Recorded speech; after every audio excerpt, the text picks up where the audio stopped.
അയ്യോ ഞങ്ങൾ ഊണ് കഴിച്ചതാ ഉണ്ടില്ലേ? കൈഫാല അലക്കാൻ വന്ന കോസ്റ്റ്യൂമിലെ അവിടുന്ന് കിട്ടും അവിടെ. ഹബീബി അല്ല ഹണീബിയാണ്. മാഫി അതെ മാഹിയിലാണ് വില കുറവ്. ഷൂ നമ്മൾ ഓരോ ചോദിച്ചിട്ടുണ്ട്. പിന്നെ നമുക്ക് ഗ്രീൻ റൂം ഇരിപ്പുണ്ട്. കുഴപ്പമില്ല. ഭാഷ അറിയാൻ പാടാത്ത ദരിദ്രവാസികള്. മലയാളിയാ? അത് മനസ്സിലായില്ല. അപ്പൊ ഇത് ആദ്യം സംസാരിച്ചപ്പോ എന്നെ കണ്ടപ്പോ അറബിയാന്ന് മനസ്സിലായി. ഞാൻ പറഞ്ഞത് അറബിയാന്ന് മനസ്സിലായി.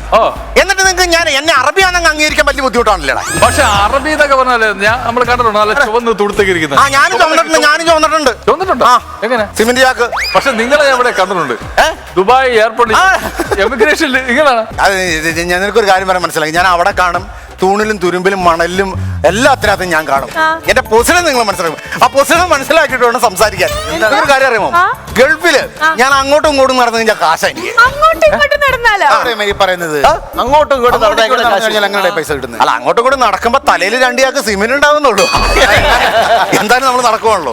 ആ നടക്കുമ്പോ ചുമ്മാ രണ്ടിയാൾക്ക് സിമെന്റ് ഇട്ടിട്ട് വൈകുന്നേരം നമുക്ക് ചില്ലറ കിട്ടുമ്പം കാലയിൽ വെളിച്ചിനൊക്കെ തൂത്തിട്ട് വൈകുന്നേരം ഇങ്ങനെ ഇറങ്ങിയ സിറ്റിയിലൊക്കെ വന്ന് നിൽക്കുമ്പോ അതിന്റെ ഒരു പവർ വേറെ. പിന്നെ നിങ്ങൾ ബാദുഷ ഷെയ്ക്ക് എന്ന് കേട്ടിട്ടുണ്ടോ? ബദാം ഷേപ്പ് കേട്ടിട്ടുണ്ട്. ബദാം ഷേക്ക്, ഷാർജ ഷെയ്ക്കും കേട്ടിട്ടുണ്ട്. എന്താ വർത്താനം പറഞ്ഞ? തിന്നണ ഷെയ്ക്കിന്റെ കാര്യമല്ല പറഞ്ഞേ, ബാദുഷ ഷെയ്ക്ക്. അതായത് ഞങ്ങളുടെ ഗൾഫിലുള്ള മുതലാളി അറബിയാണ്. അയ്യോ, പുള്ളി നിസാര ടീമല്ല, ഭയങ്കര കോടീശ്വരൻ. പുള്ളി ദീർഘങ്ങൾ കൊണ്ട് അമ്മാനപ്പെടും. ഇങ്ങനെ പെമ്പിള്ളേര് കല്യാണി ഇട്ടോരോന്ന്, ഇട്ടി രണ്ട്, ഇട്ടി മുമ്മു, ഇങ്ങനെ അല്ലേ? പുള്ളി സർക്കസുകാരനായിരിക്കും, എനിക്കറിയാം. മാജിക്കലും ചിലർ ഇങ്ങനെ അമ്മാനമാണ്. എടാ അതല്ലടാവേ, കോടീശ്വരനാണ്. അങ്ങനെ കല്ല് കളിക്കണ കാര്യം പറഞ്ഞു. ഇങ്ങനെ അമ്മാനമാണെന്ന് പറഞ്ഞു. അവിടെ എന്റെ മുതലാളിക്ക് പാടായി. അവിടെയും പാടാം, ഇവിടെയും പാടാം. നല്ല പാട്ടാണ്. എടാ ഇവനെയൊക്കെ എങ്ങനെ ഗൾഫിൽ കൊണ്ടുപോടാ? പിന്നല്ലാതെ. എടാ അവിടെ പുള്ളി പാട്ട് പാടുന്ന ആളല്ലെന്ന്. എന്റെ മുതലാളി, അതായത് എന്റെ ഷെയ്ക്കിന് അവിടെ എണ്ണപ്പാടമാണ്. എണ്ണപ്പാടെന്ന് പറഞ്ഞാൽ കണ്ടെത്താ ദൂരെ പാട്ട് മാറിപ്പോയി, എന്നാലും പോയിട്ടില്ല. കണ്ടെത്താത്ത ദൂരത്ത് ഇങ്ങനെ അറബിയുടെ ഇങ്ങനെ പാടം ഇങ്ങനെ കിടക്കുക. അല്ല അറബി, എണ്ണപ്പാടത്ത് എന്ത് കൃഷിയാണ് ചെയ്യണത്? എണ്ണപ്പാടത്ത് സാധാരണ ചെയ്യണത് നമ്മുടെ ചാമ കൃഷി, പിന്നെ കടുക്, കർക്കിടക മാസത്തിൽ തണ്ണിമത്തൻ. നീ എന്നാ മണ്ടറടവ് ഇത്? ഇവനെ ആരാ ഇവിടെ പിടിച്ചിരുത്തിയത്? എടവി എണ്ണപ്പാടത്ത് എണ്ണയല്ല കൃഷി ചെയ്യണ, എണ്ണ. അപ്പൊ അതിനെന്ത് വിത്ത് കുരു ഇട്ടു? എണ്ണ നമ്മുടെ നല്ല വെയിലത്ത് സമയത്ത് ഈ പെട്രോളൊക്കെ ഇല്ലേ, അതിങ്ങനെ പരമ്പയിലിട്ട് ഇങ്ങനെ ഉണക്കിയിട്ട് ഈ മുറത്തിനകത്തേക്ക് ഈ ഉണങ്ങിയ പെട്രോൾ ഉണ്ടല്ലോ, അതിങ്ങനെ വരുത്തിട്ട്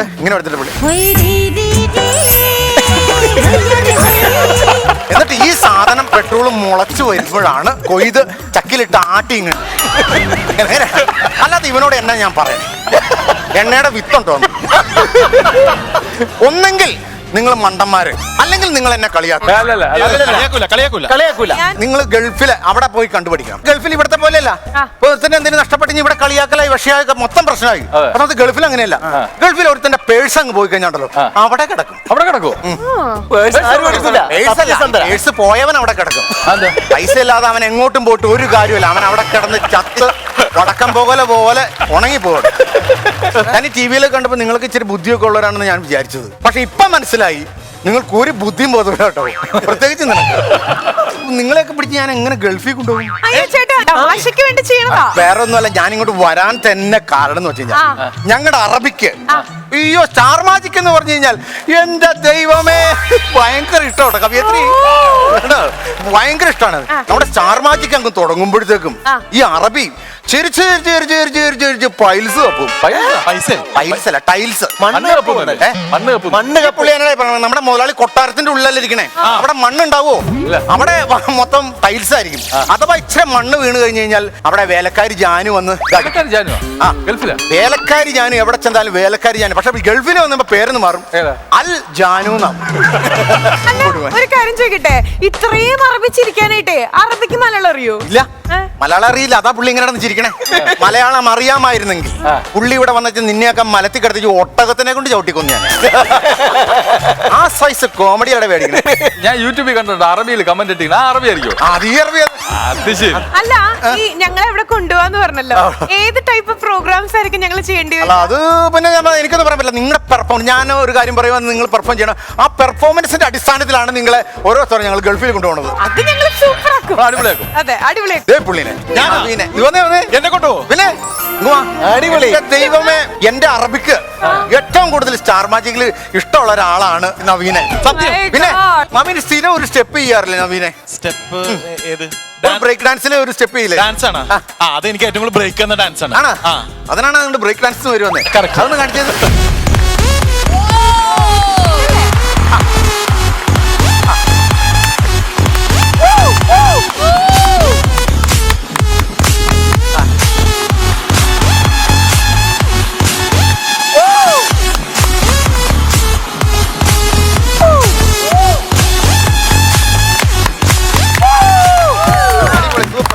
ഈ ഡാൻസ് കണ്ടിട്ടാണ് അറബിയുടെ ഒളിച്ചോടി പോയ ഒരു മോൻ അയൽ ഉണ്ണി തിരിച്ചു വന്നു.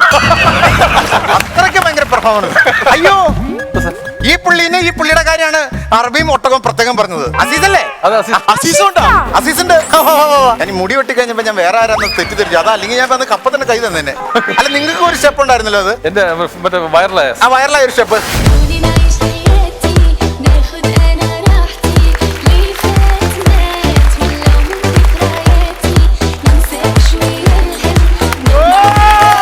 നല്ലൊരു കൈയുടെ എടുക്കട്ടെ. ഇവരെ രണ്ടുപേരെ ഞാൻ സെലക്ട് ചെയ്തിട്ടുണ്ട്.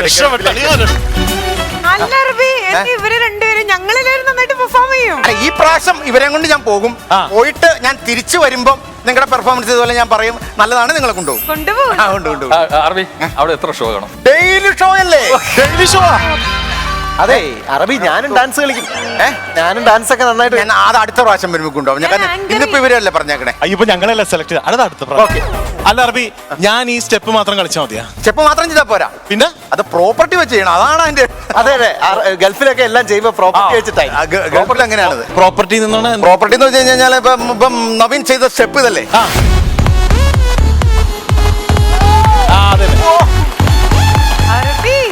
ഇതാണല്ലേ?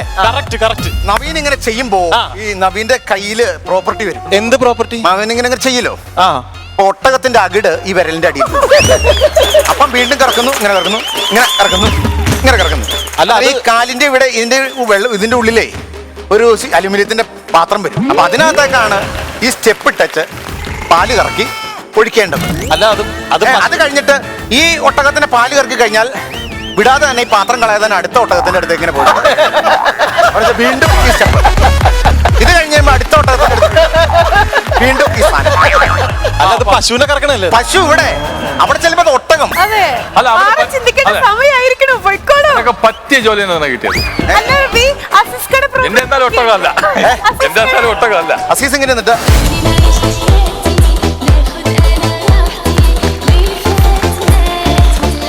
അവിടെ ചെല്ലുമ്പോ ഗൾഫിൽ ചെല്ലുമ്പോ ഈ മുദ്ര ഒന്ന് മാറും ഇങ്ങനെ. അതെന്താ പ്രോപ്പർട്ടി? പ്രോപ്പർട്ടി ഒരു മരം വരും ഈ ഇതിന്റെ ഇടയ്ക്ക്. എന്ത് പറയാ? പന, ഈത്തപ്പന. അപ്പൊ അടിയിൽ നിന്ന് ഇങ്ങനെ കയറി മേളിൽ ചെല്ലുമ്പോ എന്തായാലും വന്നതല്ലേ എന്നും പറഞ്ഞോണ്ട് ആ പഴുത്ത് കിടക്കുന്ന ഈന്തപ്പഴം ഒക്കെ പറിച്ച് താഴെ ഇടണം. അത്രയുള്ള പരിപാടി. അല്ല, ഞാൻ ഇവിടെ ഒരു കാര്യം, ഞാൻ ഇവിടെ എന്തെങ്കിലും കോമഡി കാണിച്ച് ഞാൻ ജീവിച്ചോളാം. അല്ല, അവിടെ എണ്ണത്തിനാണ് പൈസ, സീസണാണെങ്കിൽ പൊക്കോളുണ്ട്. ഇങ്ങനെ ഒന്ന് പറിക്കടാ. ഒട്ടകത്തിന് കറക്കുന്ന ഇപ്പൊ എന്നെ കളിയാക്കിയല്ല. ഇപ്പൊ അവനവൻ അറിയാവുന്ന പണി തന്നെ ഇപ്പൊ കിട്ടിയല്ല.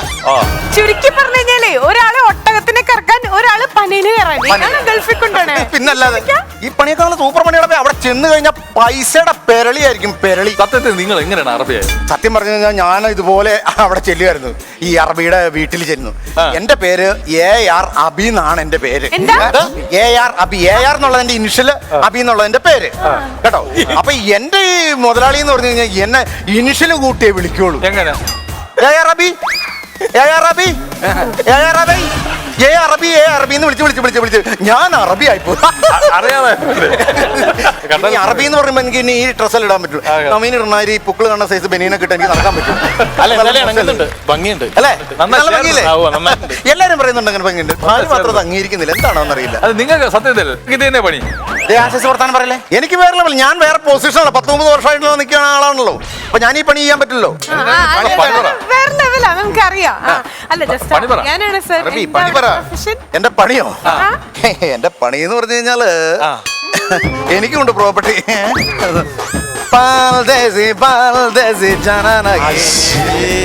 മുझे जोड़ दे കോഫി, മുട്ട ഓംപ്ലേറ്റ്, CD ബിരിയാണി. ഇങ്ങനെയൊക്കെയുള്ള സ്റ്റാൻഡേർഡ് പണി ചെയ്ത് ഞാനൊക്കെ തട്ടിമുട്ടി പോകുന്നു.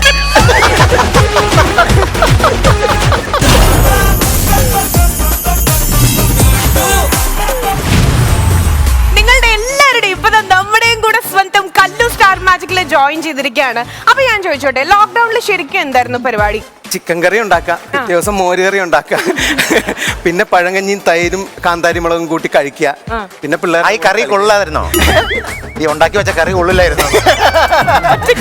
ഉണ്ടാക്കിയിട്ട് പിന്നെ പഴങ്കഞ്ഞി കുടിക്കുന്നത് എന്തിനാന്നല്ലേ കഴിക്കണേ.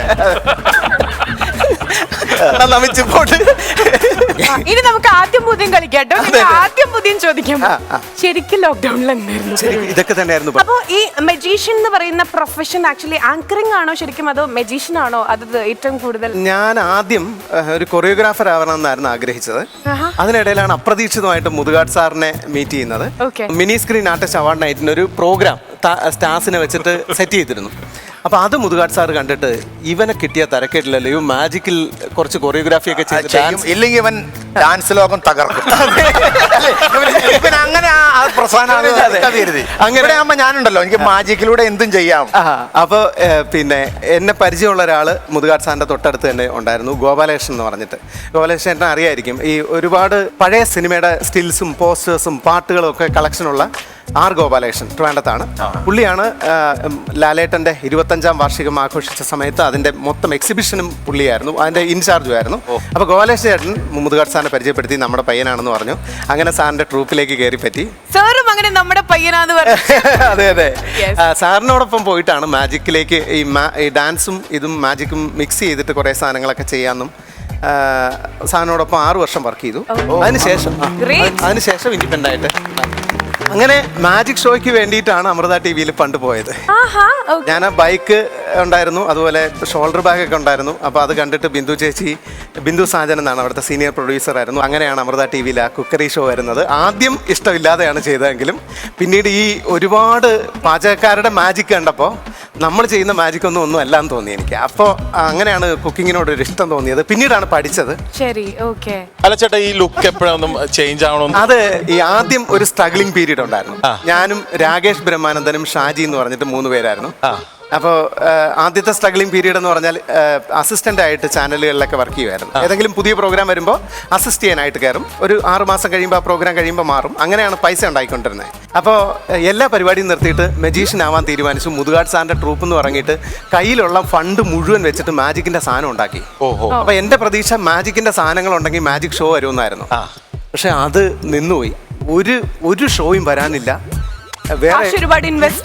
ഒരുപാട് എല്ലാം എൻ്റെ കയ്യിലുള്ള പൈസ മുഴുവൻ ഇൻവെസ്റ്റ് ചെയ്തു. അതുപോലെ എൻ്റെ കൂടെ ഉണ്ടായിരുന്ന ഷാജി, നിലമ്പൂരുകാരനാണ്. ഷാജഹാന്റെ അവൻ കാറ് ആയിരുന്നു ട്രാവൽസ് നടത്താൻ. അവന്റെ കാറ് വിറ്റിട്ടും ഇതിനകത്തേക്ക് ഇൻവെസ്റ്റ് ചെയ്തു. അപ്പൊ അവന്റെയും വരുമാനം നിന്നുപോയി. അപ്പൊ നമ്മൾ മൊത്തത്തിൽ പട്ടിണിയായി.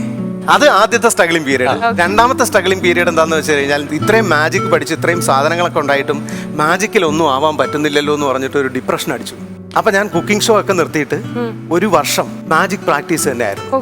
ഏകദേശം എത്ര വർഷമായിട്ടുണ്ട് ഇതിലോട്ട് മാജിക്കിലേക്ക്? 5 വർഷം 6 വർഷം സാറിന്റെ കൂടെ തന്നെ ഉണ്ടായിരുന്നു. അത് കഴിഞ്ഞിട്ട് ഇൻഡിപെൻഡന്റ് ആയിട്ട് സാറ് തന്നെ പറഞ്ഞത് പിന്നെ കലേഷ് ഇപ്പൊ അത്യാവശ്യം മാജിക് ചെയ്യാറായി.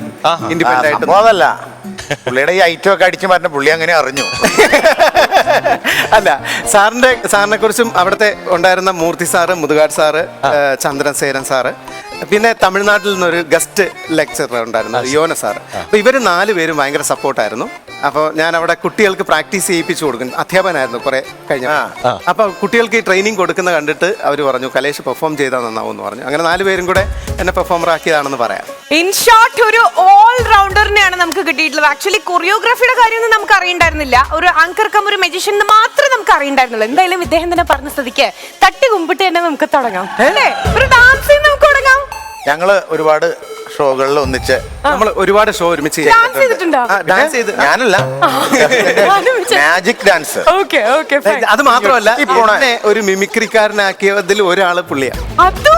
ഞാൻ സ്കിറ്റില് എത്ര സ്കിറ്റിലാ നമ്മൾ ചെയ്തിട്ടുള്ള ഒരുമിച്ച്.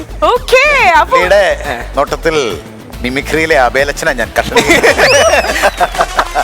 ശരി, അപ്പൊ ഇന്ന് ഒരുപാട് കാര്യങ്ങൾ നമുക്ക് പാട്ട് പാടുവോ? പാടുന്ന് പറയൂ, അതും കൂടെ ഉള്ളൂ. എല്ലാം ചെയ്യും അല്ലേ? ആദ്യം അപ്പൊ നമുക്കൊരു ആദ്യം എന്താ ചെയ്യണേ? പാട്ടാണോ ഡാൻസ് ആണോ? എന്ത് വേണമെങ്കിലും ചെയ്യാം. എന്ത് വേണമെങ്കിലും ഡാൻസ് കാണാം. അതാണ്. ഓക്കെ. അപ്പൊ ഈ ലോക്ക്ഡൌൺ സമയത്ത് ഞാനൊരു പഴയ ചമ്പു എടുത്തിട്ട് ഓക്കെ. അത് ചമ്പു സാഹിത്യം എന്ന് പറയും. 13-ാം നൂറ്റാണ്ടിലൊക്കെ മലയാളത്തിലേക്ക് 11-ാം നൂറ്റാണ്ട് മുതൽ സംസ്കൃതത്തിൽ ചമ്പു ഉണ്ടായിരുന്നു. ഈ റാപ്പിന്റെ ഒരു പഴയ വെർഷനാണെന്ന്. റാപ്പിന്റെ ഒരു ഇപ്പോഴും ഇപ്പോഴുണ്ട് ശംഭു. അവനെ പോക്കറ്റിൽ തെപ്പ കിട്ടും. 5 എണ്ണമെങ്കിലും ഉണ്ടാവും. ചമ്പു ഉണ്ടാ കാണിച്ചു കൊടുക്കാം സിസ്. ചമ്പുവല്ല. ചമ്പുവല്ല, ചമ്പു പൊന്നാര ആ ചമ്പു റാപ്പ് സോങ് പോലെ പാടി. എന്നാ അത് കേൾക്കാലോ. എന്നാ ഒന്ന് കേൾക്കാം. അത് കേൾക്കാം. ഇതിന്റെ ചമ്പുവിന്റെ പ്രത്യേകത എന്താന്ന് ചോദിച്ചു കഴിഞ്ഞാൽ നോൺ സ്റ്റോപ്പ് ആയിട്ട് പാടുന്ന പാട്ടാണ്. ഫുൾ സ്റ്റോപ്പ് ഇല്ല. അതാണ് ഞാൻ പറഞ്ഞ റാപ്പിന്റെ ഒരു വേർഷനാണ്, പഴയ വേർഷൻ. കേൾക്കാൻ ഒരു ആഗ്രഹമുണ്ട്. ആഹാ. ഹര ഹര ശിവ ശിവ ചിത്രം ഇതോർത്താൽ വത്സ നിശാമയ ലക്ഷ്മണ പുരതോ മുഖ്യാശ്രമ പദ വിഭവമൊരോന്നെ മതഭരമിളകിന കുഞ്ചരവരനും പഞ്ചാനനും പാമ്പും കീരിയും ആമ്പരിജഗ്രേ തമ്മിൽ ചേർന്ന് കളിക്കുന്നത് അത്രയുമല്ലേ ചിത്രമവശ്യം ദൃശ്യം ഇതെത്രയുമേണ കിശോരം കാണിത ശങ്കം ശാർദൂലീസ്തന പാനമി എന്നത് വന്യഗ്രഹങ്ങളിൽ ബലിതണ്ടുലമത് ഭക്ഷിച്ചീടിന ഹരിണകിശോരം കോപത്തോടെ താടിപ്പാനായി മുനിപത്നികൾ ചെന്നങ്ങോങ്ങിയിടുന്നൊരു ദണ്ഡം മെല്ലെ പേടി വെടിഞ്ഞു മുഖപ്പാനാഞ്ഞത് കണ്ടു ാർദ്രം മുനിജനമാശു ചിരിക്കുന്നത് കേളീശുഖം അത് ശില്പം കൈക്കൊണ്ടാഗമഘോഷം തേടുന്നത് കേട്ടാവത് പൂരയ കർണാനന്ദം. സൂപ്പർ. ഇപ്പൊ മഹർഷിയാണെന്ന് ഉറപ്പായി. മഹർഷിയാണ്. ഇത് മലയാളം തന്നെയാണ്. ഈ കണ്വാശ്രമം സന്ദർശിക്കുന്ന ലക്ഷ്മണനോട് അവിടുത്തെ കാഴ്ചകൾ വിവരിക്കുന്നതാണ്. പാമ്പും കീരിയും ഒരുമിച്ച് കളിക്കുന്നു, ശത്രുതയില്ല ആ സ്ഥലത്ത്. പിന്നെ പുലിയുടെ പാല് കുടിക്കുന്ന മാൻപേട. എന്നിട്ട് അങ്ങനെ ബലിതൊണ്ടലും കടിക്കുന്ന പിന്നെ മാനെ അടിക്കാനായിട്ട് മുനിപത്നി ഓങ്ങിയിടുന്ന ദണ്ഡം പേടി വെടിഞ്ഞ് ഉമ്മ വെക്കുന്നതാണ് മാൻപേട. അപ്പൊ ഒരാൾക്കും ഒരാളെയും പേടിയില്ലാതെ ശത്രുക്കൾ പോലും മിത്രങ്ങളായിട്ട് ആ ആശ്രമത്തിൽ താമസിക്കുന്നു എന്നുള്ളതാണ്. അതായത് ഈ കാലഘട്ടത്തിന് വേണ്ട സാധനമാണ്. ഈ കാലഘട്ടത്തിന് വേണ്ട സാധനമാണ്. അതെ. എന്തായാലും പാമ്പും കീരിയും തമ്മിൽ ശത്രുത ഇല്ല എന്നാണ് ഈ ഒരു ചമ്പൂല് പറയണത്. പക്ഷെ ഇവിടെ പറയാനുള്ളത് ഇവിടെ കൊമ്പ് കോർക്കേണ്ടി ഇവിടുത്തെ കീരികളും തമ്മിൽ ശത്രുത ഒട്ടുമില്ല. ഗെയിം നമ്മൾ സ്റ്റാർട്ട് ചെയ്യുമ്പോ ശരിക്കും മനസ്സിലാവും കേട്ടോ. അപ്പൊ ദിവസം ഞങ്ങൾ ഒരുമിച്ച് ഒരു ഷോയ്ക്ക് ഓർമ്മയുണ്ട് കേട്ടോ. ഞങ്ങൾ ഒരാൾ ഒരു കവിത ചൊല്ലും, അപ്പൊ മറ്റേയാള് മത്സരിച്ച് വേറൊരു കവിത, അങ്ങനെ ഒരു രാത്രി മുഴുവൻ ഉറങ്ങാണ്ട് കവിത അങ്ങനെ ഒരു നല്ല കാലം. ഈ പരിപാടി എന്നായിരുന്നു അറിയാം? ഇന്ത്യക്ക് സ്വാതന്ത്ര്യം കിട്ടിയില്ലേ, അതിന്റെ പിറ്റേന്ന് അതിന്റെ സെലിബ്രേഷൻ ആയിരുന്നു. പറഞ്ഞു തീർന്നു, പാട്ടും കഴിഞ്ഞപ്പോഴാണ് പറഞ്ഞത്. This is all about Star Magic and നമ്മുടെ കല്ലൂന് എന്ത് തോന്നുന്നു? സ്ക്രീനിൽ കണ്ടിട്ടുള്ള സ്റ്റാർ മാജിക് ഇപ്പോൾ ഇവിടെ വന്ന് നിൽക്കുമ്പോഴും തമ്മിൽ എന്താ തോന്നുന്നേ? ഒരു കാര്യം ചോദിച്ചോട്ടെ, പറഞ്ഞു വിടാതിരിക്കാൻ പറ്റില്ല.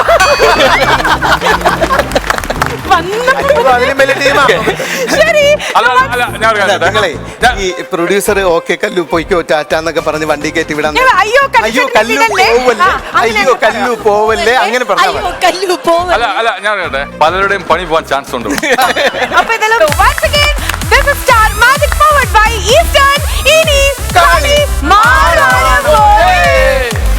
കൊറേ ടെൻഷൻ ഇങ്ങനെ തലയിലുണ്ടായിരുന്നില്ലേ? ഇപ്പൊ ഷോ ഏകദേശം ഇങ്ങനെ കണ്ട് ആ ടെൻഷനൊക്കെ കുറെ മാറിയില്ലേ? അപ്പൊ ഇനി അടുത്ത ദിവസം ഇതേ സമയം നമുക്ക് വീണ്ടും കാണാം കേട്ടോ. So now we